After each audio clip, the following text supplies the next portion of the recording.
Welcome to the Sage Solutions Podcast, where we talk about all things personal growth, personal development, and becoming your best self.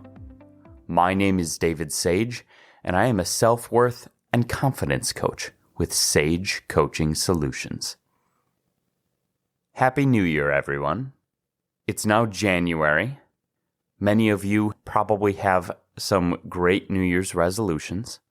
I highly recommend going back to last year's podcast about reflections, intentions, and New Year's resolutions. If you'd like a little help with setting and maintaining resolutions that will stick. Also, for the longtime listeners of this podcast, you may remember last January, the first, I think, 2 episodes that we did were highlights from 2024's podcasts, which we started in July of 2024. So we only had half a year's worth of podcasts. This year, I plan on doing the same thing. Now, I'm not 100% sure how many parts we're going to do it in, because if I did it all in one part, it would be pretty overwhelming. But similar to last year, I will release the other parts in between when the next episode would normally come out. So please enjoy our highlights from the Sage Solutions podcast for the year 2025. But before we get into it, our goal with this podcast is to share free, helpful tools with you and anyone you know who's looking to improve their life. So take action. Subscribe and share this podcast with them. Consistency is king when it comes to building muscle. Yes, pushing yourself hard, maybe going to failure can be really important things. But frankly, somebody who is consistently pushing their limits and putting load on their muscles over time is going to continue to get stronger and bigger muscles and is going to have consistently better results than the person that once every month goes absolutely ham in the gym, blows their muscles out, and then doesn't use them again for a month. Consistency is king. Are there other ways to build muscles? Sure. But statistically speaking, consistency is the best way to go. In general, the way that muscles work is use it or lose it. If you don't use a muscle at all, over time, it will start to atrophy, meaning you will lose muscle mass. And skills and traits work the same way. If you completely stop using them, the muscle of a skill or a trait that you've built up will slowly start to dissipate. Now, if we take aging out of the equation, it's much easier to rebuild a muscle that you have built up in the first place back to where it was than to push yourself beyond where you've ever been before. So if you have gotten very strong in certain muscles and you've let them atrophy some, you will get back up to where you were much quicker than you will pass that threshold. And then there's another factor, which is muscle memory. Let's take this. When I was a wrestler, I was stronger and in better shape than I am right now. And in addition to building muscles and building endurance, I also built skills. I built specific wrestling moves. I've built awareness. I built many other peripheral things that came with it, and those were all built like a muscle as well. But I also built muscle memory, and that muscle memory stays with me, which makes it so that even if the muscles that I have to do a specific thing, like a half Nelson, have fatigued, are not as strong, I still have the muscle memory of how to do it, which puts me way ahead of somebody that is just first learning it. And the same goes for any skill or trait.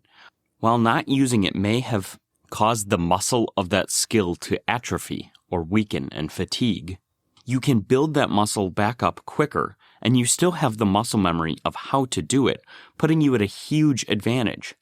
So don't beat yourself up if you've let certain skills or traits or even mental muscles fatigue because you have so many things going for you to build those things back up way faster than it took in the first place. But we're not just talking about getting skills and traits back. We're also talking about how to build them up in the first place.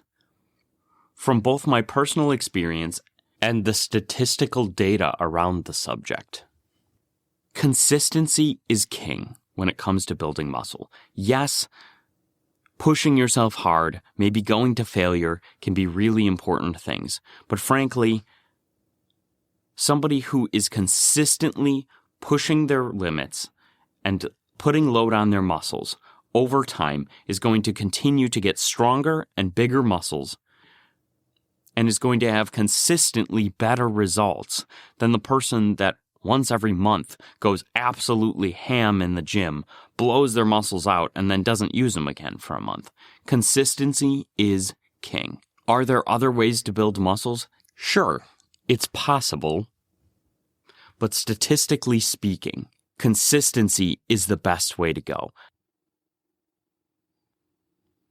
David, could you give me almost like a SparkNotes version or kind of like a summary of everything that you had just said?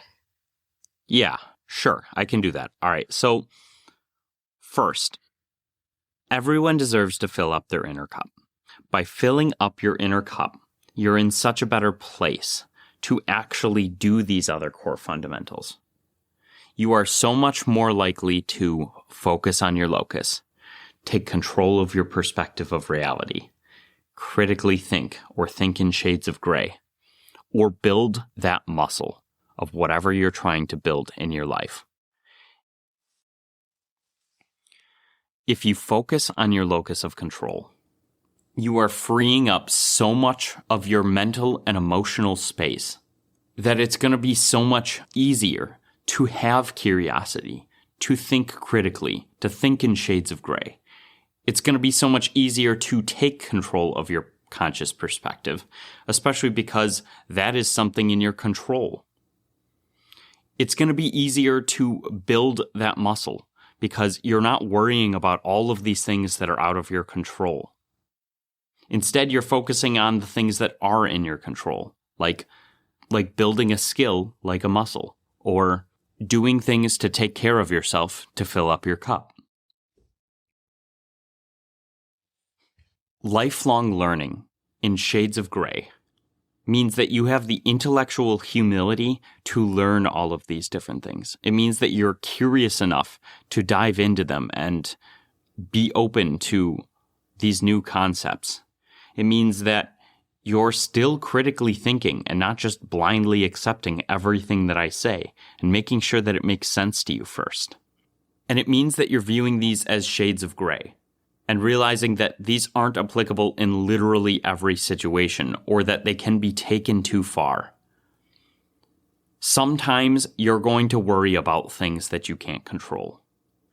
If you take a total black and white view, you're going to be beating yourself up over that. Sometimes you're not going to be able to take control of your conscious perspective. We're all human. That's not always going to work that way. There are times where you're going to let a muscle fatigue, even though you wanted to be building it. And it's also impossible to build every muscle of your life at the same time. It's not that black and white.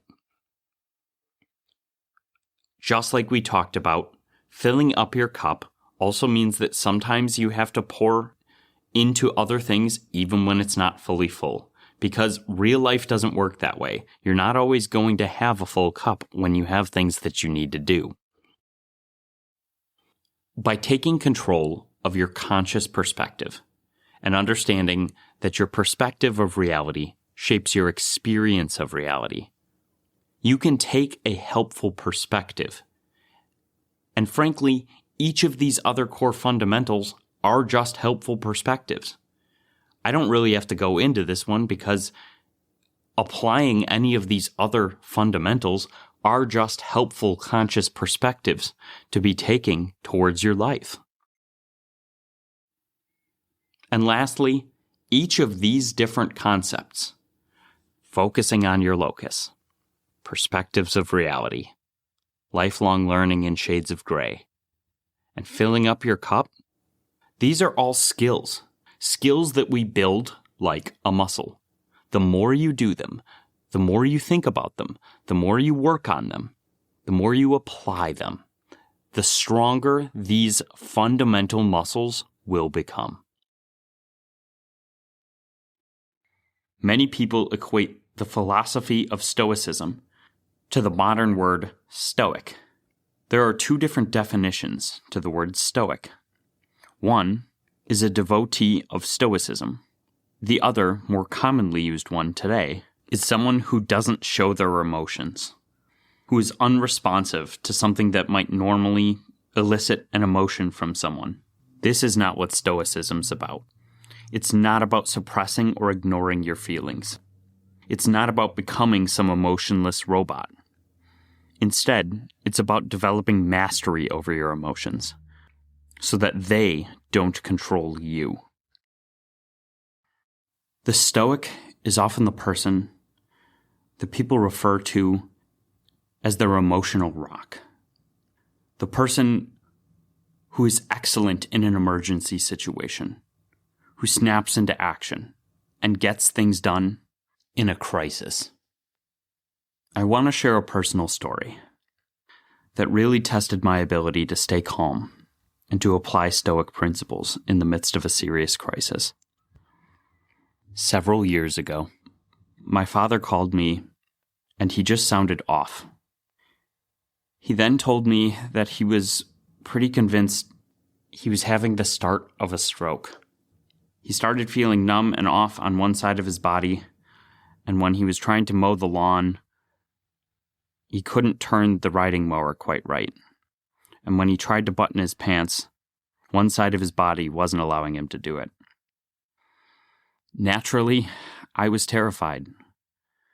The emotions came rushing in: fear, anxiety, worry for my father, and the overwhelming urge to just freeze. But then, I remembered something important from Stoicism. Our power lies in how we respond to events, not the events themselves.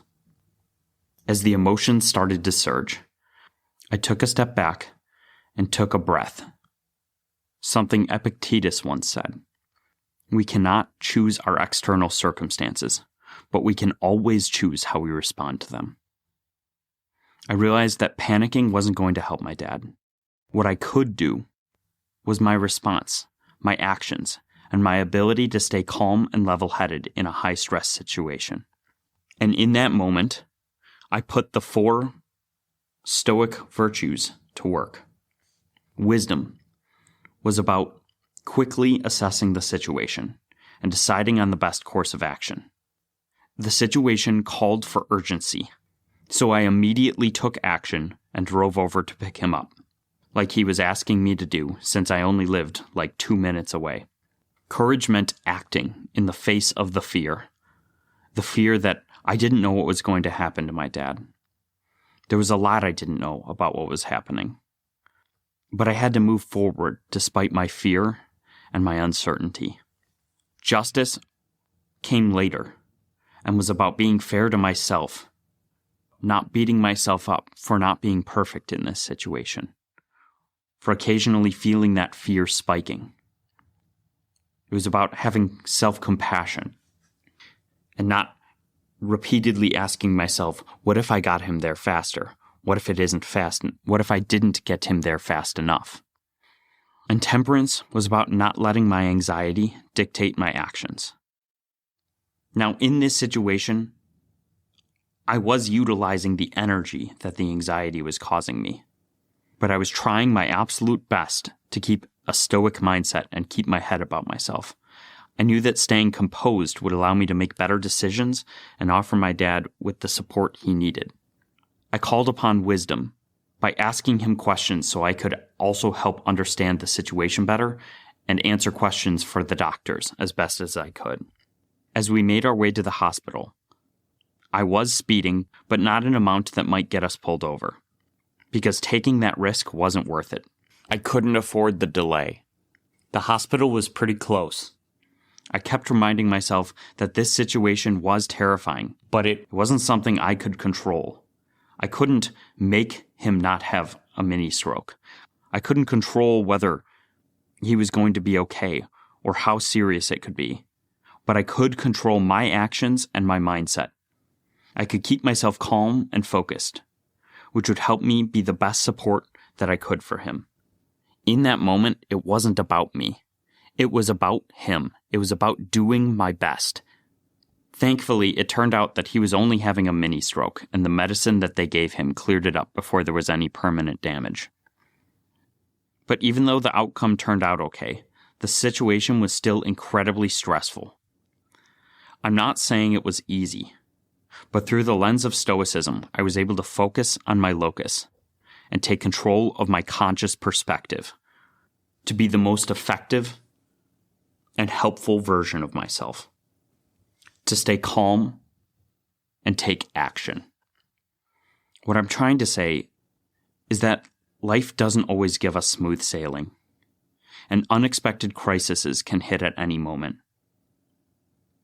And Stoicism doesn't necessarily make those tough moments easier, but it does give us a framework to navigate through them with strength, clarity, and resilience, so that I could be the best version of myself for someone that I love in an emergency. The 5 love languages. There are 5 primary ways that people give and receive love.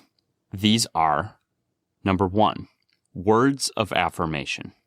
This love language is all about verbal expressions of love and appreciation. Think compliments, encouraging words, or even a simple, I love you. For people who value words of affirmation, hearing kind and supportive words makes them feel truly loved. In practice, this might look like leaving thoughtful notes or sending a meaningful text message, verbally acknowledging people's efforts and qualities, or offering sincere and specific compliments. The second love language is acts of service. For those who speak this love language, actions truly do speak louder than words. Whether it's doing the dishes, running an errand, or helping with a project, acts of service show love through effort and thoughtfulness.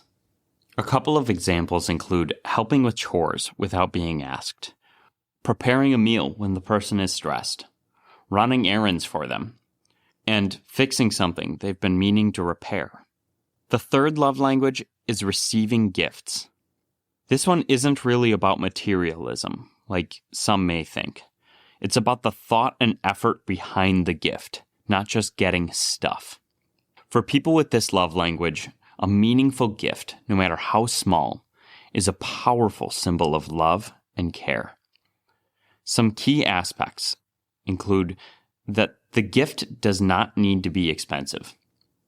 The thoughtfulness matters more than the price. Remembering special occasions, and selecting gifts that show a deep understanding of that person. The fourth love language is quality time.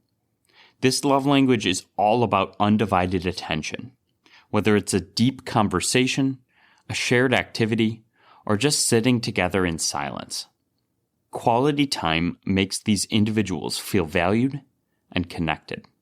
This means active listening, putting away phones and devices, engaging in meaningful conversations, shared experiences and activities, and prioritizing time together. The fifth and final love language is physical touch. For those who resonate with this love language, physical affection, like hugs, holding hands, or a pat on the back, is like the ultimate way to feel loved and secure. Some examples of this include hugs, holding hands, gentle touches, sitting close together, a good high five or fist bump, and comforting physical presence. So those are the 5 love languages. But here's the thing. Not everyone speaks the same love language, and that's where things really start to get interesting. If I'm trying to communicate to somebody who only speaks Spanish by speaking English, I'm not getting very far. They might see the intent that I'm trying to tell them something, but they're not receiving it. Now, it's not to that degree. Everyone speaks all of these love languages to some degree. So there is a little bit of shades of gray here. I don't think there's anybody that hates any of these love languages. I kind of always view it as a pie chart. There's a percentage of what you prefer, but every category will have some sort of percentage of that pie chart for you. It just depends on how much or how little. The key is recognizing both how you naturally express love and how you prefer to receive it, and to communicate that with the people in your life. So, I wanted to ask, with Valentine's Day coming up, I was wondering if you had any advice for a new relationship, a long-standing relationship. What is the number one thing that you would recommend people focus on coming into this time? I think I would say, and I say this often to my clients, your partner is not a mind reader. Express your expectations. Do not make assumptions. And the reason for this is we have 5 fingers on each hand. They're not identical. Siblings in the same household are not identical. So people from different households, different backgrounds, different, family of origins, different belief systems, they are not like you. And so what they think you're going to want might be so different from what you actually want. And unless you express your needs in a respectful, loving, and invitational, warm way, and I say this part in an asterisk because it's not, we don't want to dictate, we don't want to demand, we want to express and say, like, this is how I want to be loved. And the Gottman Institute, Dr. John Gottman, does such a great work on teaching us communication skills. And he has this idea, which he calls love maps. And what is a love map? It's you're literally giving your partner a map of how you want to be valued, how you want to be spoken to, how you want to be celebrated. And so we want to set our partner up for success. But oftentimes I notice that they're like, no, he should just know. He should know that I want X, Y, and Z. Has he been living under a rock?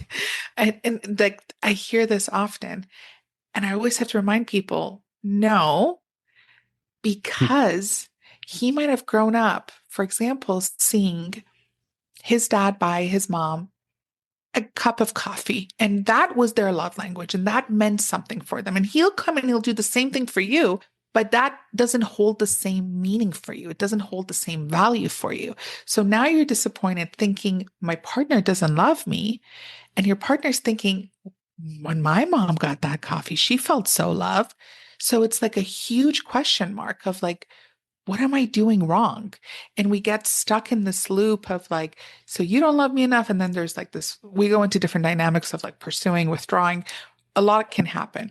But to simplify it, express your needs, express your expectations. Let your partner know what you would like.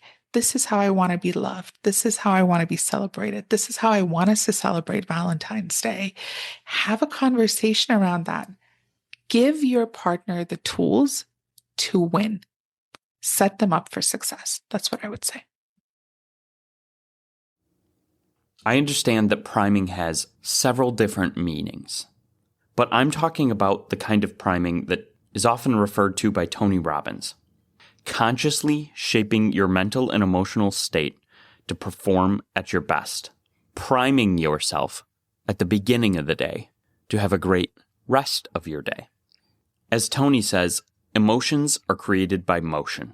Priming is about deliberately choosing the emotions you want to experience and then taking action to create them. Think about it. How you start your day often sets the tone for everything that follows. If you wake up feeling stressed and rushed, that negativity can easily carry over into your work, your relationship, and your overall mood. Priming helps you flip the script. Hydration. This might seem obvious, but so many of us walk around chronically dehydrated, and it's impacting our performance more than we realize. 60% of your body is made up of water. Our brain and heart are both composed of about 73% water, and our lungs are like 83% water. Heck, even our bones are watery at 31% water. Water is one of our base human needs. Without it, we literally die. As Dr. Andrew Huberman often emphasizes, hydration is not about drinking water. It's about optimizing cellular function. And he's right. Dehydration can lead to fatigue, headaches, decreased cognitive function, and even mood swings. Research has consistently demonstrated the link between hydration and cognitive performance.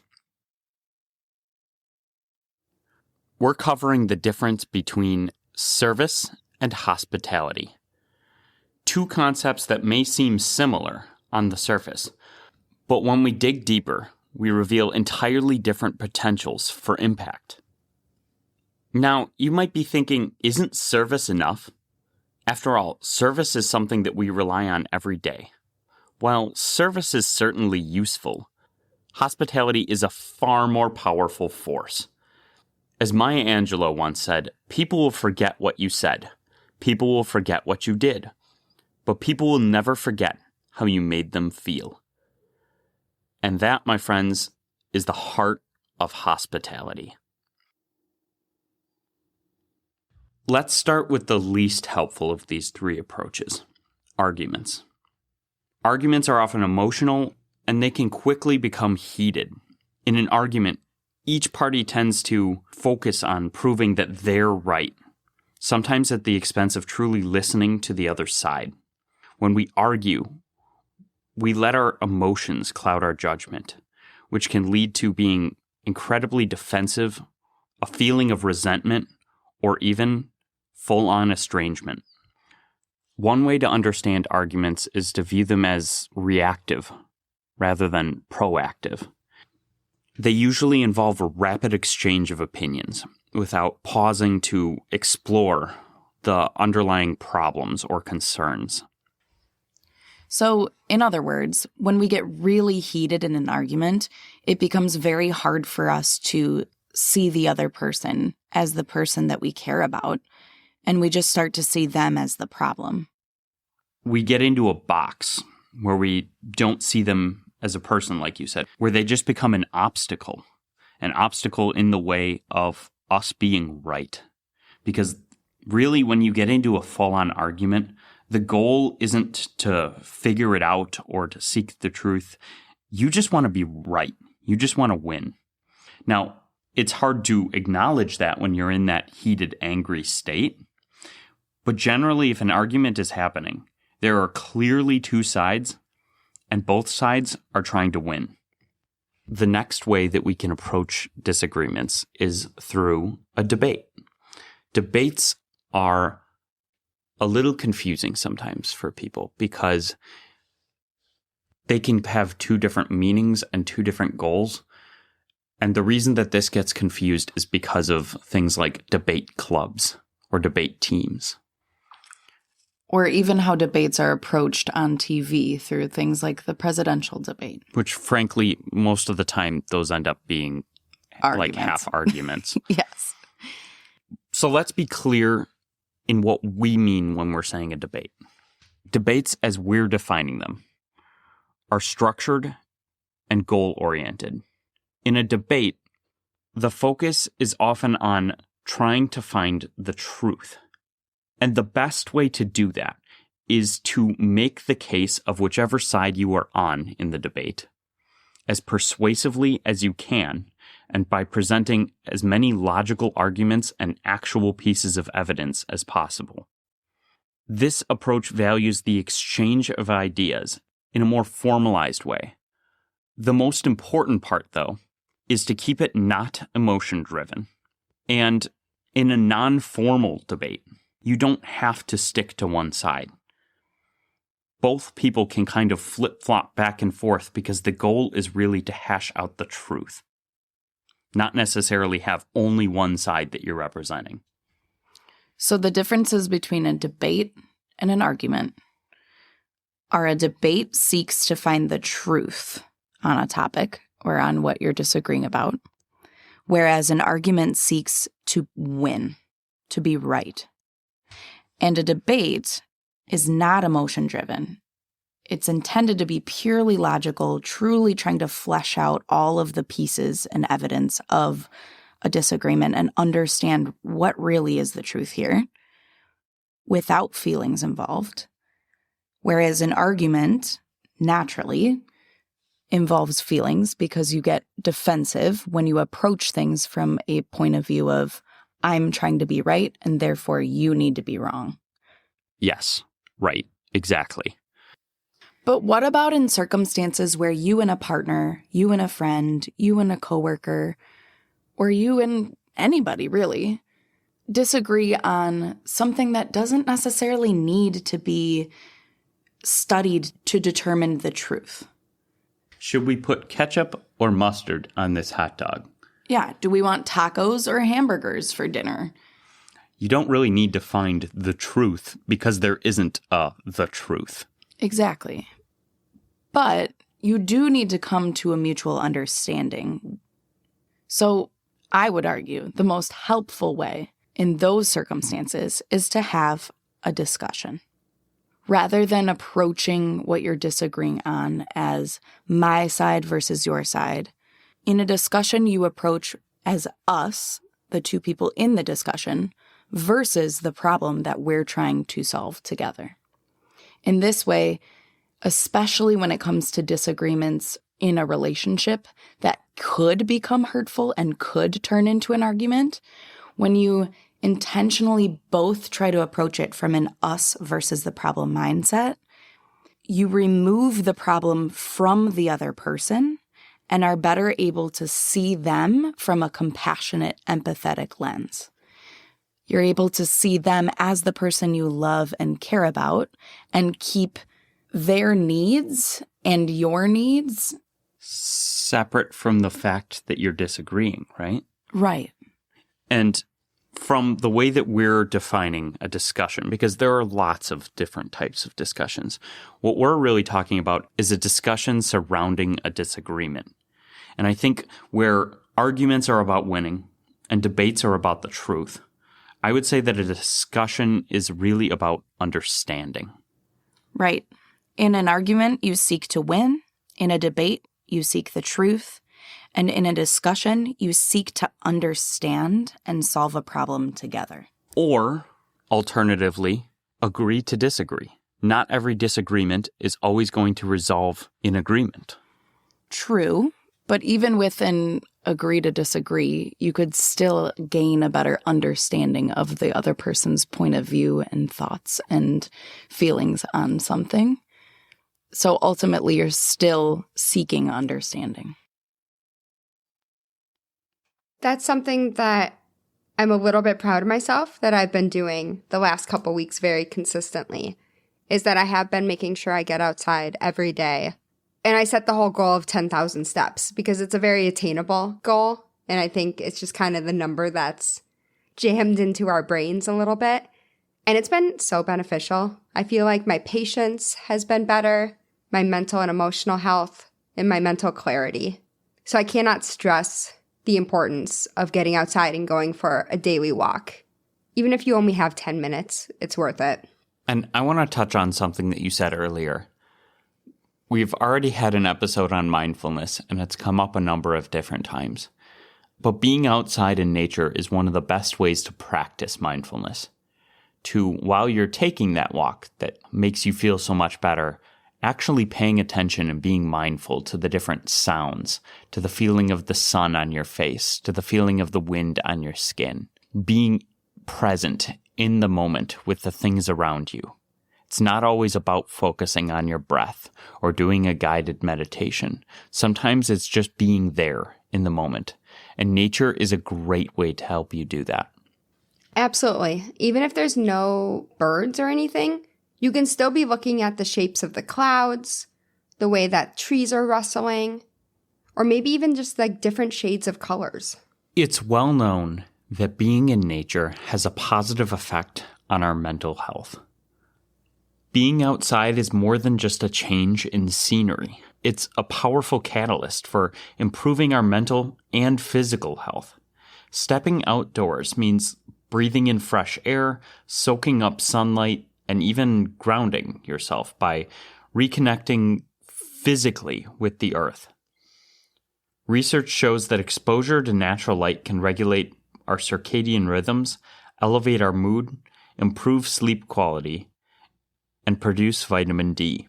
In fact, spending time in nature can decrease stress levels and foster a sense of calm and focus. There's a fundamental flaw in the logic behind catastrophizing, especially when studies actually show that catastrophizing about something and then having it happen does not actually make the pain of having it happen any better. You've actually built it up to be an even bigger problem. You've felt so much more pain in the catastrophizing phase than half of the time when it actually happens. And then when it actually happens, it hurts just as much, if not more. Catastrophizing and putting yourself in a state of hopelessness is never helpful. Hopelessness helps no one. You want hope. Otherwise, you're going to just feel defeated and give up.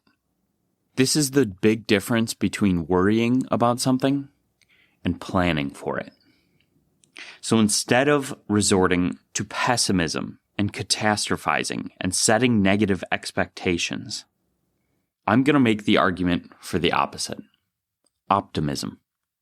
Now, I understand it's easier said than done.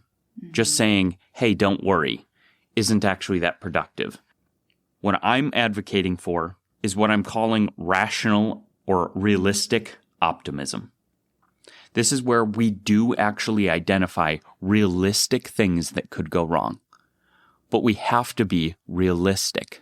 We're using shades of gray thinking here to be realistic and rational about what could go wrong, and then actually building a plan to make sure that those things don't go wrong. Then we're hoping for the best and taking an optimistic outlook because we know that we've already planned for the things that could go wrong, which means that the situation is more likely to go right. Therefore, why not hope for the best and help make it happen? Rational optimism. Mindful Stoicism. Combining the practices of mindfulness and Stoicism. They might seem like they're somewhat opposed, but that's the power of it. Leaning into whichever strategy makes more sense at the time, using a shades of gray approach, and either taking the mindful approach or the Stoic approach based on what is most helpful in the moment. These include things like giving yourself self-compassion. When you screw something up, having self-compassion instead of beating yourself up and shaming yourself is going to be much more productive. Being mindful and taking a break to either breathe or walk or meditate or many other things that we could do using mindfulness to remove ourselves from that situation. We are using mindfulness to bring ourselves and our awareness to the present moment and away from spiraling or catastrophizing about the possible implications or the future. We can also redirect our attention to things like gratitude and the things that we're grateful for. It's hard to spiral while we're truly feeling grateful. But beyond just focusing on our breath or taking a mindful walk, mindfulness also gives us the tools to actually be present with and give ourselves the permission to feel our emotions instead of suppressing them, which actually helps us be more resilient and get through that situation. Now, depending on the situation and the urgency of the matter, it might actually be more effective to take the Stoic approach. If you're in a crisis situation, you might not have time to give yourself permission to feel. You might need to take the Stoic approach of, I have to shut those down for a second and set those emotions aside to get myself out of this crisis and be as logical as I can. I need to focus on the immediate obstacle or problem in front of me, and so the obstacle becomes the way. I understand that those emotions are happening, and I will come back and take the mindful approach as soon as I have time for it. But right now, I am going to change my perspective of reality and reframe to what is most helpful in the situation. I'm going to focus on my locus of control and do everything that I can to get myself out of this crisis situation. And then when I have the space, I can give myself a break and give myself permission to feel those emotions. Depending on the situation, we can choose either approach and get through it with whichever is more beneficial right in the moment. Wow, so well said. I was first introduced to this by my father, John Sage. He would regularly say, it's important to be able to laugh at yourself. It shows that you can take a joke and that you don't take yourself too seriously. Research shows that humor, especially when directed at ourselves, can be incredibly beneficial for our mental health. A study by Cooper and Martin explored how self-deprecating humor can reduce stress and build resilience in a challenging situation. The study found that when people laugh at themselves, they create a psychological buffer against negative emotions, making it easier to bounce back from setbacks. Learning to laugh at your own quirks and weaknesses not only lightens your mood, but also strengthens the bonds you share with others. It can be a fun form of vulnerability, showing that you're human and connecting with the people you love. So, why does this work? Well, humor essentially acts as a bridge. It connects us with our imperfections in a gentle way. Instead of being weighed down by the pressure of perfection, we start to see our mishaps as part of the shared human experience, a kind of cosmic joke that we're all in on together. All right, so that's all we have for part 1 of our 2025 highlights. Make sure to keep an eye out for part 2 and part 3 coming soon. And remember, you are enough, and you deserve to fill up your inner cup with happiness, true confidence, and resilience. Thank you for listening to the Sage Solutions podcast. Your time is valuable, and I'm so glad that you choose to learn and grow here with me. If you haven't already, don't forget to subscribe so you don't miss out on more sage advice.